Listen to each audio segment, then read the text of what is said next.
Hello, everyone. In this instructional review, I will be analyzing Google Arts and Culture, a virtual field trip platform that allows students to explore museums, historical sites, artwork, and cultural landmarks from around the world. This experience demonstrates how technology can expand learning beyond the classroom while promoting global awareness, collaboration, and authentic learning. Google Arts and Culture is a virtual field trip experience. Rather than physically traveling to museums or historical locations, students use digital technology to visit important cultural and historical sites through interactive tours, images, videos, and virtual exhibits. This makes learning accessible regardless of a school's location or budget while exposing students to places they might never have the opportunity to visit in person. This resource is appropriate for students in upper elementary through high school, depending on the lesson being taught. It supports multiple subject areas, including social studies, history, geography, language arts, visual arts, and even science. The flexibility of the platform allows teachers to choose experiences that match their students' developmental levels and curriculum goals. Students strengthen observation, inquiry, research, and critical thinking skills while making meaningful connections between classroom content and the real world. Google Arts and Culture provides access to thousands of museums, cultural institutions, and historical landmarks worldwide.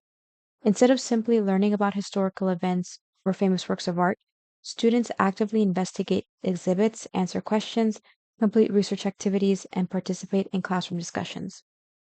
The overall goal is to increase engagement while helping students better understand diverse cultures, historical perspectives, and global issues. Although students can explore independently, collaboration becomes meaningful when teachers organize group investigations or inquiry based activities.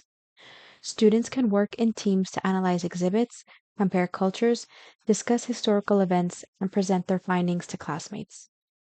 Collaboration is primarily local within the classroom, but the content itself promotes global learning by exposing students to people, traditions, and places from around the world. Students communicate by asking questions, sharing observations, reflecting on what they discover, and presenting multiple perspectives. These discussions encourage empathy, cultural understanding, and respectful communication. The primary technology tool is the Google Arts and Culture website, which provides virtual museum tours, interactive exhibits, videos, maps, and digital collections. Teachers can also integrate Google Slides, discussion boards, digital notebooks, or collaborative documents to extend learning through research projects and group activities. As I navigate the Google Arts and Culture website, you can see students have access to virtual museum tours, historical collections, artwork, interactive maps, and educational resources. Students can select a museum or exhibit, explore artifacts using high resolution images, watch educational videos, and participate in guided investigations. The platform keeps students engaged because they actively explore information instead of passively receiving it. The visual and interactive features make learning more meaningful and memorable.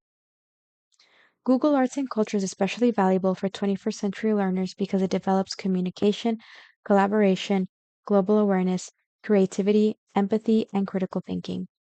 Students experience cultures and perspectives beyond their own communities while learning to analyze information and communicate their ideas effectively. Instructionally, the project promotes authentic learning because students interact with real museums, primary sources, and cultural institutions. It is highly engaging, encourages inquiry, supports student choice, and creates opportunities for meaningful classroom discussion. The platform is also inclusive because it represents cultures and histories from many parts of the world, allowing students to see themselves reflected in the curriculum while learning about others. There are also implementation challenges. Some schools may have limited technology access or unreliable internet connections. Teachers must also carefully plan activities to avoid students becoming overwhelmed with a large amount of available content. Accessibility accommodations, language differences, and varying student technology skills should also be considered. These challenges can be addressed by previewing resources, providing guided questions, organizing collaborative group work, offering printed alternatives when necessary, and selecting exhibits that directly align with instructional objectives. In my future classroom, I would use Google Arts and Culture as part of inquiry based learning during social studies, history, and language arts units. Students would work in collaborative groups to explore assigned exhibits, complete research activities, and create presentations that compare different cultures or historical events. To support diverse learners, I would provide graphic organizers, vocabulary support, flexible grouping, and multiple options for demonstrating learning, including presentations, videos, digital posters, or written reflections. I would also encourage classroom discussions that allow every student to contribute their perspectives while building respectful communication skills.